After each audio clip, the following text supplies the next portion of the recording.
ઉત્તર પ્રદેશમાં રામપુરમાં બુધવારે 11 વર્ષની મોક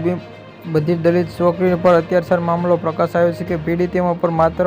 જે બળાત્કાર કર્યો ત્યાં ગુપ્ત ભાગો પર સિગારેટ ડામ આપી ઇજાગ્રસ્ત કરવામાં મંગળવારે સાંજથી ગુપ્ત થયેલા છોકરી બુધવારે સવારે ખેતરમાં બેભાન હાલતમાં મળી આવી છે. પોલીસે મોડી રાતે આ એન્કાઉન્ટર બાદ આરોપી ધરપકડ કરી છે. યુપીના રામપુર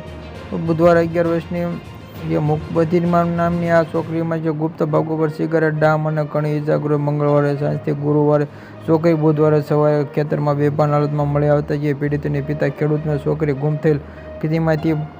પોતાની ગુમ થયેલી દીકરીને શોધવા ચિંતાજનક બુધવારે સવારે ગામના એક માણસે છોકરી તેમાંથી ઘરથી લગભગ 500 મીટર દૂર ખેતરમાં બેભાન હાલતમાં જોઈ તેમાંથી શહેરો સૂઈ ગયો. તેમાંથી પીડાતી શરીરમાં લોહી વહેતી જતાં પોલીસ જણાવ્યું કે તેમાંથી શોભ્યથી બાદમાં જણકા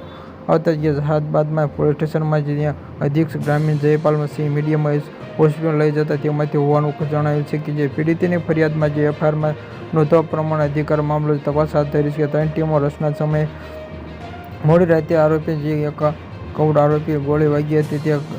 દાખલમાં કરવામાં આરોપી હોવાનું કહેવામાં આવે છે કે જે તબીબી કરવામાં આવેલા ડોક્ટર કહે છે કે સ્પષ્ટ બળાત્કાર કેસ છે કે આમાંથી કરતા વ્યક્તિઓ સંડાસમાં છે કારણ કે જે ગુપ્ત ભાગો પર ઇજાગ્રસ્ત છે કે છોકરીનો ચહેરા પર સોજો કપડા લોહી